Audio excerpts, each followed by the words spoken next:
What's up, guys? Thank you for tuning into another video. Today I'm going to show you how to take my nails from this to this all at home. So if you're interested in seeing this transformation, then just keep watching. To start this process, I'm going to take my Sally Hansen Instant Cuticle Remover.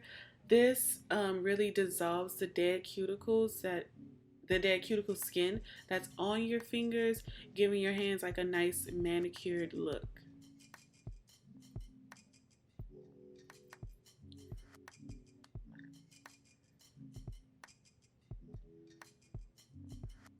Once it's all applied, I'm going to do as the direction says and leave this on for 15 seconds. Then I'm going to take a wet napkin. It does say to wash it, but for the sake of this video, I'm going to use a wet napkin and just really rub that off my fingers.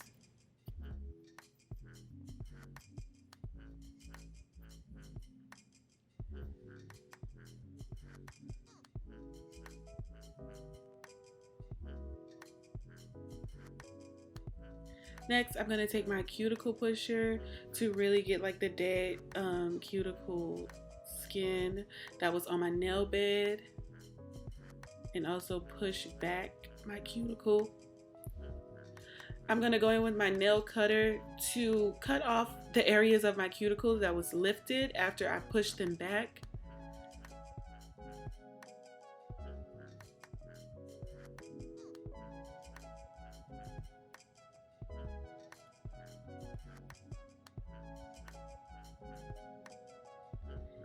And just take your time with this process. I've never cut myself and bled or anything like that because I do take my time with this process. So just make sure you're doing the same if it's your first time using it. Next, I'm going to take a nail file. I don't have like a nail drill or anything like that. So I just take my nail file and go up close to my cuticle so I can really get that smooth nail bed. And just repeat the same process on all fingers.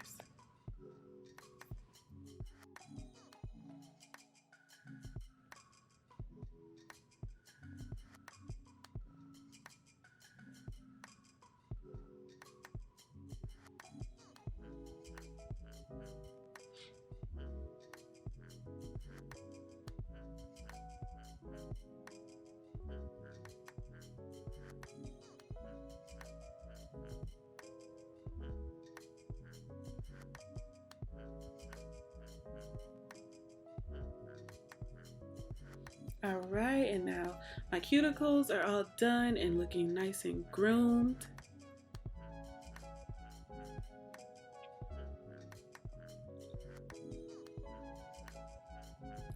Once that's done, I'm going to take my EC basket by Nails Gaga. I got this off of Amazon a while ago, so hopefully I can still link it below for you guys. And I'm just going to get the nails that match the size of my actual nails.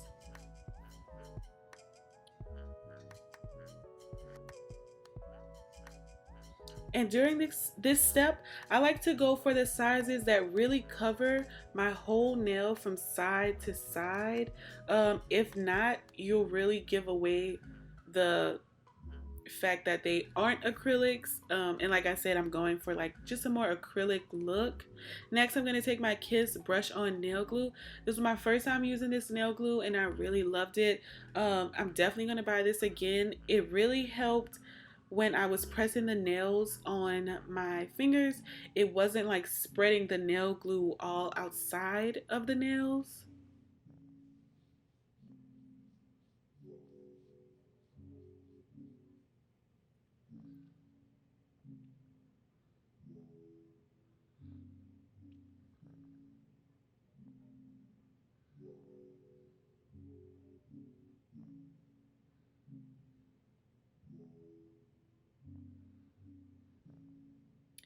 Once your nails are on, you're gonna start to clip them down to the length that you want it roughly. You don't want to go straight to the length that you want because during your filing process it can end up shorter than you like. So make sure you just go a little bit above your actual length.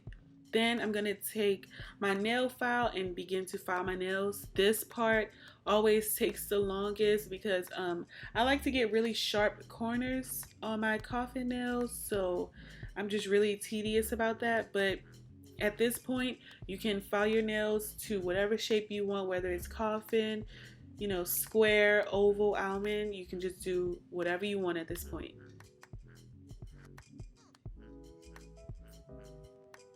Next, I'm going to take my favorite polish, which is the OPI polish in the shade Bubble Bath. I love using this polish because it is so hard to make mistakes with this polish. The color itself is not very opaque, so it doesn't have an intense color payoff, and it is a color that you have to build on. So with that being said, it's really hard for you to see mistakes when you like get it on the sides of your nails or on your cuticles or anything like that.